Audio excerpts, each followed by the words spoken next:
संमोहित होण्यासाठी संमोहित होणाराची इच्छा व सूचनांवर लक्ष केंद्रित करण्याची क्षमता या गोष्टी अत्यंत महत्त्वाच्या आहेत. संमोहित होणाऱ्या व्यक्तीस संमोहन प्रक्रियेची माहिती द्यावी, भीती घालवावी. संमोहन करताना स्वच्छ शांत जागा असावी. मन प्रसन्न करणारे वातावरण ठेवावे. ज्याला संमोहित करायचे त्याला शांतपणे शरीर सैल होईल अशा तऱ्हेने बसावयास सांगावे किंवा पडून राहण्यास सांगावे. खुर्ची किंवा आराम खुर्चीही चालेल. शरीरावर कुठे ताण पडणार नाही याची काळजी घ्यावी. एखाद्या बिंदूवर लक्ष केंद्रित करायला सांगावे किंवा दोन्ही डोळ्यांच्या मध्ये किंवा नाकाच्या शेंड्यावर एकाग्रता करायला सांगावे. नंतर शांतपणे सावकाश एका सुरात स्पष्ट आवाजात सूचना द्यायला सुरुवात करावी. संमोहन कसे असते आणि त्याच्या सूचना कशा सुरामध्ये दिल्या जातात हे तुम्हाला प्रत्यक्ष आमच्या संमोहनाच्या शिडीमध्ये तुम्हाला ऐकावयास मिळेल. त्या तुम्ही अवश्य ऐका आणि प्रत्यक्ष संमोहनात कसे जाते याचाही तुम्हाला स्वतः अनुभव घेता येईल. संमोहित करण्यासाठी संमोहनाच्या सूचना ह्या अनुभवाने देता येतात. थोडाफार बदल करूनही देता येतात. आणखी वेगवेगळ्या पद्धतीने संमोहित करता येते. संमोहित करण्याच्या अनेक पद्धती आहेत. काही लोक संमोहनामध्ये जात नाहीत. त्यांना संमोहनामध्ये कसे न्यायचे याचेही बरेचशी टेक्निक्स आहेत. ते प्रत्यक्ष वर्कशॉपमध्ये शिकून घेता येतात. व्यक्ती संमोहित झाली असल्याची लक्षणे चेहऱ्यावर निर्विकार भाव दिसतात. बुबुळे वरच्या दिशेला फिरलेले असतात. शरीर जड होऊन स्वतःहून हालचालीची इच्छा होत नाही. डोळे घट्ट चिकटलीत अशी सूचना देऊन काही केल्या डोळे उघडणार नाहीत. प्रयत्न करून पहा असे सांगून जर डोळे उघडले नाहीत तर संमोहन झाले म्हणून समजावे. स्वतःवर संमोहन केले असेल तर डोळ्यांची एक टेस्ट घ्यावी व हात व पाय जमिनीला घट्ट चिकटलीत कितीही ताकद लावली तरी उचलणार नाहीत अशी सूचना देऊन उचलण्याचा जोरात प्रयत्न करूनही जर ते उचलले नाहीत तर संमोहन झाले आहे असे समजावे आणि पुढील हव्या त्या सूचना घ्याव्यात. संमोहनातून जागे कसे करावे. संमोहनाचे काम संपल्यानंतर जर इंद्रियभ्रम निर्माण करणाऱ्या सूचना दिल्या असतील तर त्या प्रथम पूर्ण रद्द कराव्यात.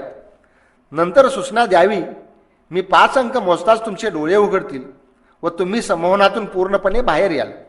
संमोहनातून बाहेर पडल्यानंतर अतिशय मोकळं प्रसन्न व आनंददायी वाटत राहील अशी आधीच सूचना देऊन ठेवाव्यात. नंतर अंक मोजावेत. व्यक्ती जागी झाली नाही तर अजिबात घाबरून जाऊ नये. ती जागी होत नाही त्याचे कारण अतिशय चांगले वाटते म्हणून त्याच अवस्थेमध्ये ती पडून राहते किंवा ती गाढ झोपेत जाते किंवा सूचनांचा गोंधळ झाला असेल तर गोंधळून तशीच राहते. पुन्हा सूचना देऊन 3 अंक मोजताच जागे होण्याची व डोळे उघडण्याची सूचना द्यावी. तरीही जाग न आल्यास भिवू नये. संमोहनातून ती व्यक्ती नैसर्गिक झोपेत जाते व ती झोप संपली की आपोआप जागी होते. अजिबात घाबरू नये. संमोहनाचे उपयोग आता आपण थोडक्यात समजावून घेऊ. संमोहनाच्या साह्याने अंतर्मनाला सूचना देता येतात. त्या सूचनांच्या द्वारे अंतर्मनाच्या साह्याने अनेक प्रकारचे मनोविकार व मनोकायिक आजार बरे करता येतात. मात्र संमोहनाने ठराविक प्रकारचे शारीरिक आजार बरे करता येत नाहीत. मात्र त्यांची वेदना कमी करता येते, मनोबल वाढवता येते, जीवन अधिक सुसह्य करता येते. संमोहनाचे उपयोग अनेक क्षेत्रात करता येतात. वैद्यकीय क्षेत्रात काय उपयोग होतो. पूर्वी संमोहनाने भूल न देता अनेक ऑपरेशन करीत, वेदना विरहित बाळंतपणे करीत. दैनंदिन जीवनातील ताणतणावामुळे अनेक मनोशारीरिक आजार निर्माण होतात. उदाहरणार्थ दमा, हृदयरोग, अल्सर, मधुमेह, डोकेदुखी, रक्तदाब, काही प्रकारचे त्वचा रोग जसे की सोरायसिस इत्यादी अनेक आजारांची कारणे शरीरात नसून ती मनात असतात. सर्व प्रकारचे वैद्यकीय उपचार करूनही असे आजार बरे होत नाहीत कारण ते मानसिक आजार असतात. अशा आजारात त्याची योग्य ती कारणमीमांसेचे विश्लेषण करून व योग्य वैद्यकीय सहाय्य घेऊन अंतर्मनाला सूचना देऊन असे आजार बरे करता येतात. त्यासाठी संमोहनाची मदत होते. शारीरिक आजाराचे 2 प्रकार असतात. एक, व्यक्ती विशिष्ट शारीरिक अवयव व्यवस्थित असूनही ज्याच्या क्रिया व्यवस्थित होत नाहीत याला क्रियाविषयक आजार फंक्शनल डिसीजेस असे म्हणतात. तर 2, शारीरिक अवयवामध्ये बिघाड झाल्यामुळे त्याचे कार्यही बिघडते त्याला इंद्रियजन्य आजार ऑर्गॅनिक डिसीजेस असे म्हणतात. क्रियाविषयक आजारात संमोहनाद्वारे फार फायदा होतो म्हणजे ज्याला फंक्शनल डिसीज म्हणतात. यामध्ये संमोहन फार उपयोगी ठरते. संमोहनाने जीवाणू किंवा विषाणूमुळे होणारे आजार बरे करता येत नाहीत. टायफॉइड, टीबी, कॅन्सर, धनुर्वात, तसेच कापलेली जखम बरी करता येत नाही. मोडलेले हाडही जोडता येत नाही. सूचना देऊन हर्निया बरा होत नाही. मात्र वेदना कमी करण्यासाठी व मनोबल वाढवून भीती घालवण्यासाठी संमोहनाचा उपयोग होतो. तसेच या आजारामध्ये सुद्धा सकारात्मक मानसिकता निर्माण करून आजाराकडे पाहण्याचा दृष्टिकोन बदलवता येतो आणि माणसाचा दृष्टिकोन बदलला की आजार बरे होण्याला खूप मोठा फायदा होतो. हे अनेक प्रयोगांती सिद्ध झालेलं आहे. म्हणजे कुठल्याही आजारात संमोहनाचा उपयोग जर केला तरी फायदाच होतो. मनोविकाराने होणारे आजार पुढील प्रकारचे आहेत: हृदयविकार, रक्तदाब, मधुमेह, लठ्ठपणा, अल्सर, दमा, शारीरिक कारण नसलेली डोकेदुखी, इसब, स्नायूंचे दुखणे, ॲलर्जी, मासिक पाळीच्या तक्रारी, अर्धांगवायू इत्यादी आजार बरे होण्यास संमोहन फार फायदेशीर ठरते. आजाराचे नेमके कारण शोधून त्याचे विश्लेषण करून संमोहन करून जर योग्य त्या सूचना दिल्या तर आजारामध्ये निश्चित फायदा होतो.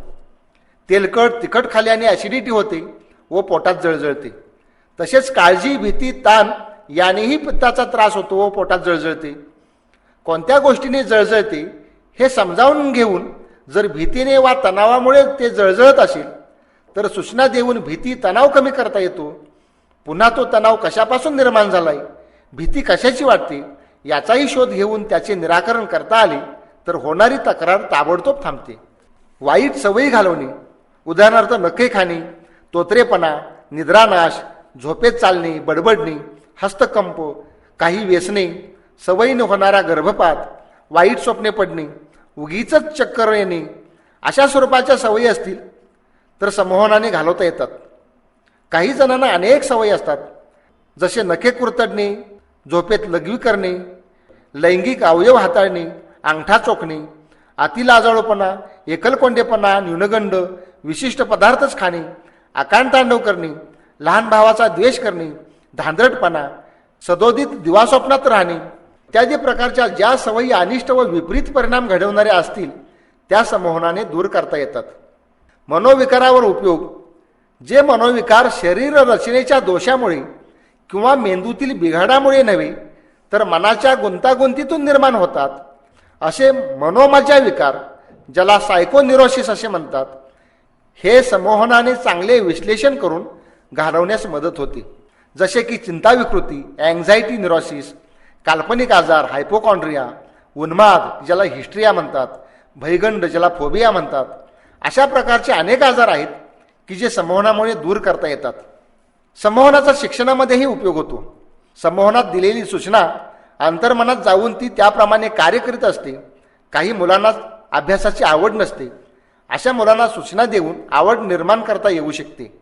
विद्यार्थ्यांसाठी त्यांची एकाग्रता वाढावी, अभ्यासामध्ये आवड निर्माण व्हावी इत्यादी गोष्टीसाठी आम्ही केलेली एक सीडी ती अनेक शिक्षकांनी त्यांच्या वर्गामध्ये, विशेषतः 10वी 12वीच्या वर्गामध्ये मुलांना सातत्यानं ऐकवली. त्यांचे रिझल्टही अत्यंत चांगले आलेले आहेत. कोणतंही काम करताना मनाची एकाग्रता अत्यंत महत्त्वाची असते. अभ्यास करताना तर ती विशेष महत्त्वाची आहे. मनाची एकाग्रता साधण्याची कला संमोहनाने साध्य होऊ शकते. संमोहित होण्यासाठी सुद्धा एकाग्रता लागतेच, पण संमोहनानंतर एकाग्र होण्यासाठी योग्य अशा सूचना दिल्या तर एकाग्रता आणखी वाढू शकते. संमोहनाद्वारे योग्य गोष्टी अधिक चांगल्या रीतीने पटवून देता येतात. त्यामुळे शाळेविषयी, शिक्षणाविषयीची आवड निर्माण करता येते व शाळेची, शिक्षकाची किंवा एखाद्या विषयाची भीती घालवता येते. परीक्षेच्या भीतीनेच अभ्यास करूनही पेपर लिहिताना काही आठवत नाही. अशा वेळी परीक्षेची भीती घालवण्यासाठी संमोहन उपयोगास येते. संमोहन करून जेव्हा विशिष्ट प्रकारच्या सूचना दिल्या जातात त्याच्या जोडीला जर समुपदेशन केले तर ते जास्त फायदेशीर व परिणामकारक ठरते. संमोहनाचा मनोरंजनासाठीही उपयोग केला जातो. संमोहनाचे इतर क्षेत्रात जसे उपयोग आहेत तसेच मनोरंजनाच्या क्षेत्रातही ते उपयोगी ठरते. संमोहनाचे स्टेज शो करूनही एका वेळी 25-30 माणसे संमोहित करून त्यांच्याद्वारे अनेक गमतीजमती करून घेतल्या जातात आणि प्रेक्षकांचे भरपूर मनोरंजन होते. त्यातूनही मानवी मनाच्या अफाट सामर्थ्याचेही दर्शन घडते. काही माहिती मिळते. संमोहन म्हणजे नेमके काय हेही समजते आणि प्रयोगकर्त्याला पैसेही मिळवून देते. संमोहन आणि लैंगिक समस्या. आपल्या समाजामध्ये लैंगिकता हा शब्द उच्चारला की सोळे पांघरले जाते. मात्र चोरून लैंगिक विषयावरची चुकीची माहिती देणारी भडक चित्रांची मासिके अनेक जण वाचत असतात. हा खरे तर विरोधाभास आहे. लैंगिकता हा गुप्त विषय ठेवल्यामुळे त्याविषयी जास्त गैरसमज निर्माण झालेले आहेत. समाजातील ज्या स्त्री किंवा पुरुषाला लैंगिक समस्या नाही तो भाग्यवान म्हटला पाहिजे. अनेक समस्या या गैरसमजातून, अपुऱ्या माहितीतून किंवा अज्ञानातून निर्माण झालेल्या असतात. त्याविषयीचे स्वरूप पहा. अश्लील चित्रे पाहणे किंवा साहित्य वाचणे, लैंगिक अवयवाचे प्रदर्शन करणे, नग्न देहाचे प्रदर्शन करणे, कुणाला कसली विकृती असेल हे काही सांगता येणार नाही.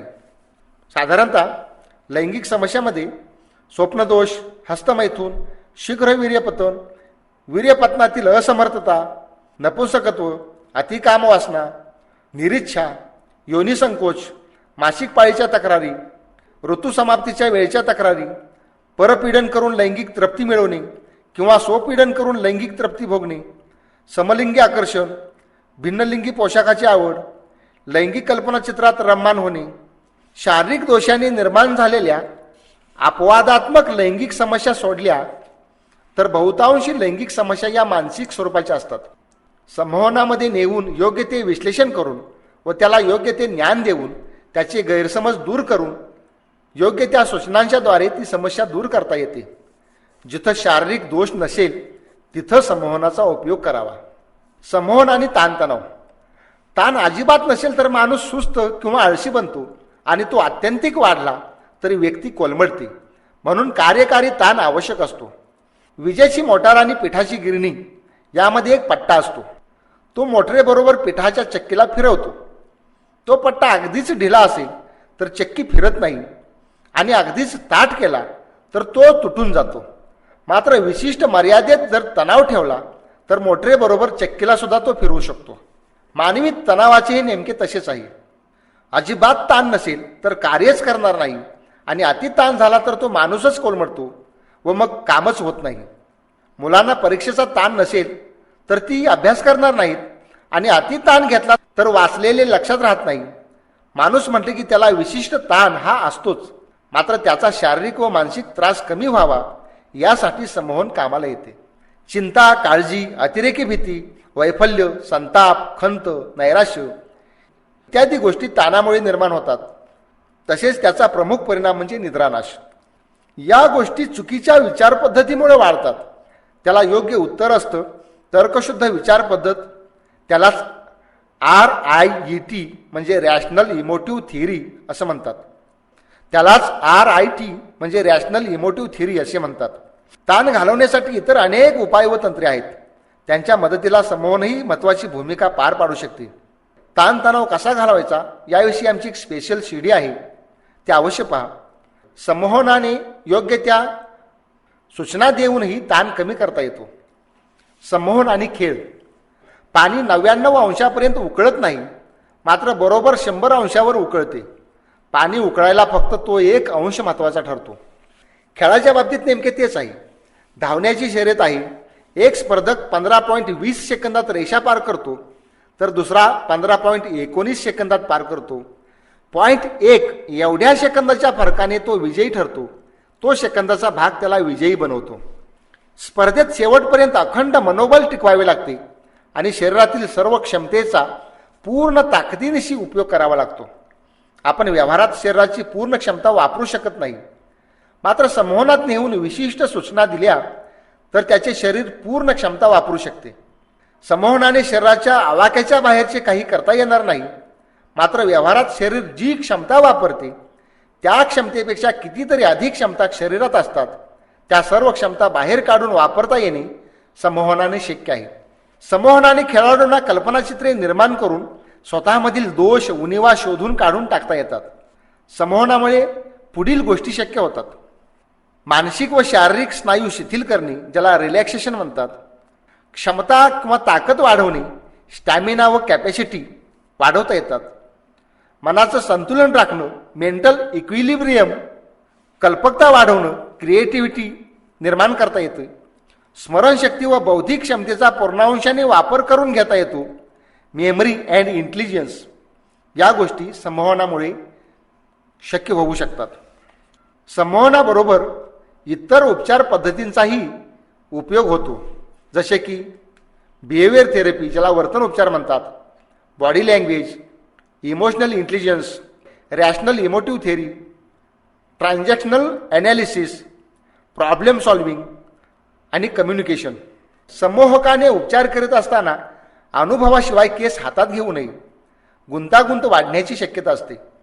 त्याचा इतर गोष्टींचाही बऱ्यापैकी अभ्यास असायला हवा. त्याशिवाय योग्य वेळी वैद्यकशास्त्र आणि मनोविकार तज्ज्ञांची मदत घ्यावी. संमोहन आणि अंधश्रद्धा. अंधश्रद्धा अनेक क्षेत्रात असतात. केवळ धर्म व संप्रदायातच असतात असे नव्हे. आर्थिक क्षेत्रात, सामाजिक, राजकीय व विज्ञानाच्या क्षेत्रातही अंधश्रद्धा असू शकतात. अंधश्रद्धा घालवण्याचे कार्य करणाऱ्यांच्याकडेही काही स्वरूपाच्या अंधश्रद्धा असू शकतात. अंधश्रद्धा ही सर्वव्यापी झाली आहे. संमोहन समजून घेतले तर बऱ्याचशा अंधश्रद्धा कमी होऊ शकतात. कारण लहानपणापासून मनावर झालेले संस्कार, परंपरा, रूढी, समाजाकडून आलेले अनुभव व शिक्षण इत्यादी गोष्टीतून मुलाच्या मनावर संस्कार होत असतात. ते सगळेच बरोबर असतात असे नव्हे, पण प्रत्येक अनुभवाचा, संस्काराचा ठसा हा अंतर्मनावर उमटत असतो. आजूबाजूला समाजात कुणाला भूताने झपाटलेले असते, तो अकराळ विक्राळपणे ओरडत असतो, विविध अंगविक्षेप करीत असतो. यात्रा, जत्रा, उरूस यात अनेक बाया बापे त्या देवाच्या नावानं चांगभलं करीत घुमत नाचत असतात. ते पाहतच मूल वाढत असतं, मोठं होत असतं. पुढे आयुष्यात अतिताणाने किंवा मनाच्या कोंडमाऱ्याने त्याचाही तोल जातो, तोही घुमू लागतो आणि त्याच्या अंगात येतं. याविषयी आम्ही देवदेवी भूत अंगात कसे येते याची आम्ही सीडीही काढलेली आहे आणि पुस्तकही आहे. हे अंगात येण्याची फॅड संमोहनाच्या अभ्यासाने समजू शकते. ढोंगी बाबाच्या राखेने गुण कसा येतो तेही कळू शकते. संमोहन व अंतर्मनाचे कार्य सुव्यवस्थित कळू लागले की बऱ्याच अंधश्रद्धेचे कोडे आपोआप उकलते. संमोहन आणि ईश्वर साक्षात्कार हा अतिशय कळीचा मुद्दा आहे. यामध्ये दोन तट आहेत. एक आहे अंधश्रद्धा निर्मूलनवाल्यांचा आणि दुसरा आहे अध्यात्मवाद्यांचा. अंधश्रद्धा निर्मूलनवाले म्हणतात साक्षात्कार ही एक प्रकारची संमोहनावस्था असते. परमेश्वरावरील उत्कट भक्ती, परमेश्वराच्या भेटीची आंतरिक प्रगाढ तळमळ, भजन, पूजन, कीर्तन अशा अनेक विविध बाबींच्या एकत्रित परिणामातून संबंधित व्यक्ती संमोहनावस्थेत जाते व परमेश्वराच्या प्रत्यक्ष भेटीचा अनुभव आपल्याला आला असे तिला वाटते. अनिसने संमोहनावर नकारात्मक दृष्टीतून एक पुस्तिका काढली आहे. त्यात त्यांचे हे मत आहे. साक्षात्काराविषयी आणखी त्यांचे 3 मुद्दे आहेत, पण ते संमोहनाशी संबंधित नाहीत, तर ढोंग, व्यसनाने निर्माण होणारे भास व मेंदूतील बिघाड यामुळे होणारे आहेत. त्यांचा विचार करण्याचे आपल्याला काही कारण नाही. अध्यात्मवादी वरील मताशी सहमत नाहीत. त्याची कारणं अशी: संमोहनाची सूचना आणि अध्यात्माची साधना यामध्ये फरक आहे. नंबर 2, संमोहनामध्ये कृत्रिम का असेना पण निद्रिस्थ अवस्था असते, तर ध्यानामध्ये सजगता असते. संमोहनामध्ये सर्व ज्ञानेंद्रिय अतिशय संवेदनशील होतात, तर ध्यानावस्थेमध्ये ज्ञानेंद्रियांचे भान संपलेले असते.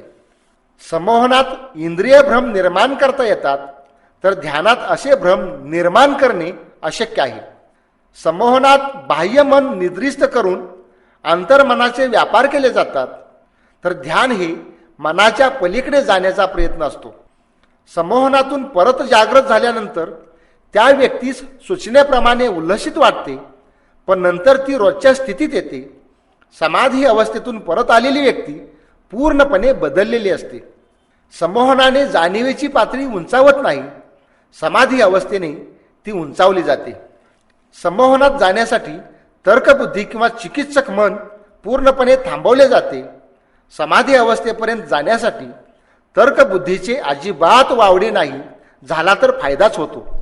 म्हणजे चुकीच्या गोष्टीपासून आपल्याला स्वतःला वाचवता येतं, तर्कबुद्धी असेल तरच. आणि ध्यानामध्ये जाण्यासाठी त्याचा अधिक चांगला उपयोग होतो. त्यामुळे ध्यानाचा आणि तर्कबुद्धीचं अजिबात वाकडं नाही. साक्षात्कार ही साधनेने दुधातून लोणी काढण्याच्या प्रक्रियेसारखी प्रक्रिया आहे, तर संमोहन हे सर्कशीतील विदूषकाप्रमाणे मुखवटा घालून केलेला खेळ आहे.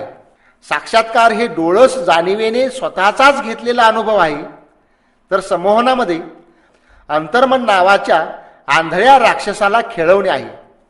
साक्षात्कार म्हणजे समोहन असे असते तर काही मिनिटातच जगातील किमान 80% लोकांना ताबडतोब साक्षात्कार घडवून आणता आला असता. 20% लोकांवर समोहन होत नाही असे गृहीत धरून हे सांगतोय.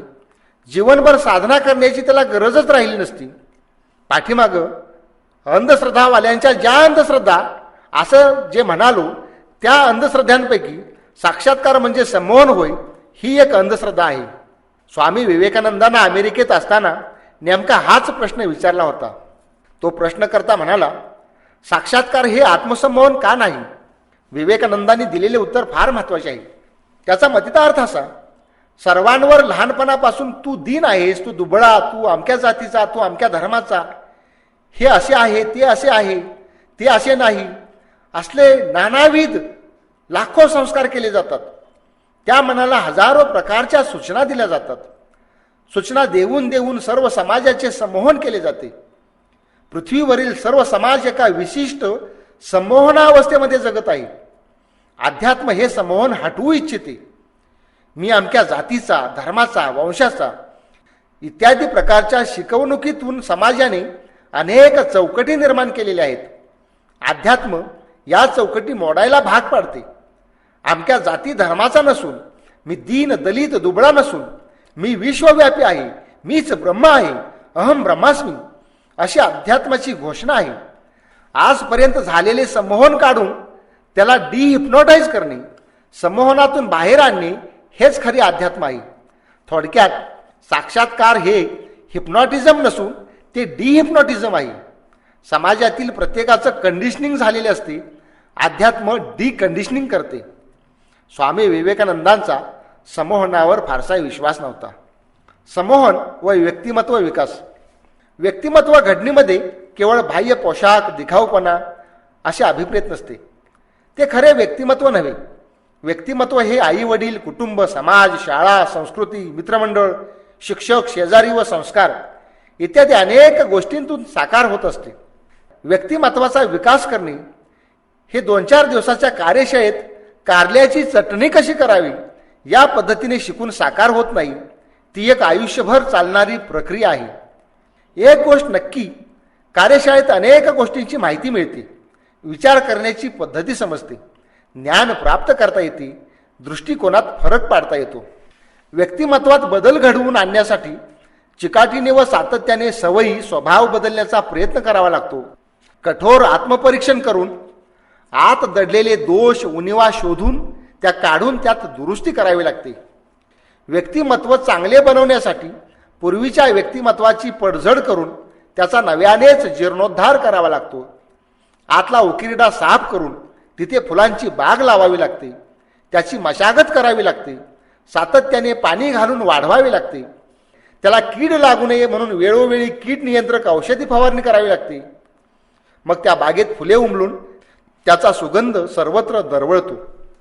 व्यक्ती आपल्या प्रयत्नाने स्वतःची वर्तन पद्धती, अभिरुची, अभिवृत्ती आणि बौद्धिक क्षमता ही वाढवू शकते. आपल्या वाईट सवयी बदलू शकते. दोष काढून टाकू शकते. आपले संवाद कौशल्य, वैचारिक पातळी, आपली क्षमता, आपली समज व प्रगल्भता जाणीवपूर्वक वाढवू शकते. त्यासाठी ज्ञान, प्रशिक्षण व जाणीवपूर्वक प्रयत्न या गोष्टींची आवश्यकता असते. साधारणतः व्यक्तिमत्व 2 प्रकारचे असते. एक सकारात्मक तर दुसरे नकारात्मक व्यक्तिमत्व. ते अनेक सद्गुणांच्या व दुर्गुणांच्या समुच्चयातून घडतं. अनेक घटना, त्या घटनेकडे पाहण्याची दृष्टी व त्यावर त्याने दिलेली प्रतिक्रिया, प्रतिसाद यावर सकारात्मक किंवा नकारात्मक व्यक्तिमत्व ठरते. सकारात्मक व्यक्तिमत्वाचा माणूस दुसऱ्याची कदर करतो. त्याला स्वतःच्या कर्तृत्वाविषयी आत्मविश्वास असतो. त्याच्याकडे अहंकार असत नाही. तो नम्र व विनयशील असतो. तो फुलाप्रमाणे जिकडे जातो तिकडे आनंद व प्रसन्नता घेऊन जातो. त्याच्याबरोबरच प्रसन्नता वावरत असते. तो उत्साही असतो, आशावादी असतो. आपल्यातील दोष शोधून ते काढून टाकण्याचा तो प्रयत्न करीत असतो. कधी कुणाचा द्वेष, मत्सर, हेवा करीत नाही. नेहमी चांगल्या गोष्टींकडे पाहतो. चांगल्या गोष्टीचा प्रथम विचार करतो. इतरांचे दोष नव्हे तर गुण पाहतो. सकारात्मक व्यक्तिमत्वामुळे तो माणूस अनेकांना आवडू लागतो. स्वतः समस्या सोडवू शकतो. भावनेच्या आहारी न जाता विवेकाने व सामंजस्याने प्रश्न सोडवतो. स्वतःवर निर्माण झालेले ताण कमी करू शकतो. स्वतःच्या हिताबरोबर समाजाचंही हित पाहतो. मात्र नकारात्मक व्यक्तिमत्व प्रकाशाऐवजी सावलीकडे तोंड करून उभे राहतात व त्यांना प्रकाश न दिसता सावलीच दिसते. खेडेगावात जनावरांच्या गळ्यात लोढणं घालतात, त्यामुळे त्याला पळता येत नाही. तसेच नकारात्मक वृत्तीचे लोक नकारात्मक विचारांचे लोढणं स्वतःच्या गळ्यात अडकवतात. विशेष म्हणजे हे लोढणं त्यांनी स्वतःच तयार केलेलं असतं. नकारात्मक वृत्तीचे लोक हे संबंधामध्ये कटुता निर्माण करतात. कोणत्या ना कोणत्या बाबतीत सतत कुरकुरत असतात. ताणतणाव वाढवून घेतात. सतत निरुत्साही असतात. खळखळून हसण्यासारखा विनोद झाला तरी त्यांच्या चेहऱ्यावरील इस्त्री केलेली घडी अजिबात मोडत नाही. चार्ल्स डिकन्स या लेखकानं एका कैद्याचं वर्णन केले. तो कैदी कित्येक दिवसांच्या अंधार कोठडीतून बाहेर आला. त्याला प्रकाश नकोसा वाटला. त्याला ती कोठडीच आवडू लागली. कित्येक कैदी सुटका झाल्यानंतरही झोपतेवेळी दोरीने स्वतःचे पाय बांधून झोपतात. अनेक माणसे गरिबीतून बाहेर पडू इच्छित नाहीत. त्यातच सुख शोधत राहून त्यांचं तत्त्वज्ञान तयार करतात व समर्थन करीत बसतात. यालाच कंडिशनिंग असे म्हणतात. डॉक्टर प्यावलाव या मानसशास्त्रज्ञानं याचा कुत्र्यावर प्रयोग केला होता. त्यातून कंडिशनिंग कसे होते ते त्यांनी दाखवून दिले आहे. स्वामी विवेकानंदांनी एक गोष्ट सांगितली होती. एक कोळ्याची मुलगी माशाची पाटी उशाला घेऊन रोज झोपायची. ती पाटी माशाच्या वासाने वास मारित असे. एके दिवशी कुणीतरी तिची ती पाटी बदलली. माशाच्या पाटीऐवजी सुगंधित फुलांची पाटी तिच्या उशाला ठेवली. त्या मुलीची झोप चाळवली. तिची काही केल्या झोपच लागेना. बराच वेळ तळमळल्यानंतर तिने ती पाटी बाजूला ठेवून माशाची वास मारणारी पाटी उशाखाली घेतली आणि नंतर ती गाढ झोपी गेली. कंडिशनिंग ज्याला म्हणतात ते हे असे असते. नकारात्मक माणसाचे अनेक नकाराने असेच कंडिशनिंग झालेले असते. सकारात्मक माणूस जमेच्या गोष्टी पाहतो, तर नकारात्मक माणूस ज्या नाहीत त्या गोष्टी पाहतो. सकारात्मक माणूस कुठेही सुख शोधून काढतो, तर नकारात्मक माणूस स्वर्गातही दुःख शोधत असतात. सततच्या सुखाचं त्यांना दुःख होऊ शकतं. संमोहनाने सकारात्मक माणसातील गुण वाढवता येतात, तर नकारात्मक माणसातील नकार, भीती, अवगुण, कमतरता काढून टाकता येतील. मात्र त्यासाठी सातत्याची गरज आहे. एकदा संमोहित करून काही ठराविक सूचना देऊन होणारे हे काम नाही. त्यासाठी इतरही अनेक गोष्टींची आवश्यकता आहे. इतर गोष्टींबरोबर संमोहनाचीही मदत होऊ शकते. शेवटी संमोहन हे अंतर्मनाला कार्यान्वित करीत असते. ज्याला व्यवस्थित संमोहन शिकायचं असेल त्यांच्यासाठी आमच्या संमोहनाच्या कार्यशाळा असतात. त्या कार्यशाळा करून व्यवस्थित संमोहन शिकून घेता येईल आणि दुसऱ्याला कसे संमोहित करायचे याचं तज्ज्ञसुद्धा होता येईल. ज्यांना याची आवड असेल, ज्यांना स्वतःच्या जीवनात त्याचा उपयोग करून घ्यायचा असेल, त्यांनी ही कार्यशाळा अवश्य करावी. तुम्हा सर्वांना शुभेच्छा. ज्यांना या कार्यशाळा करायच्या असतील त्यांनी आमच्याशी कॉन्टॅक्ट करावा. धन्यवाद.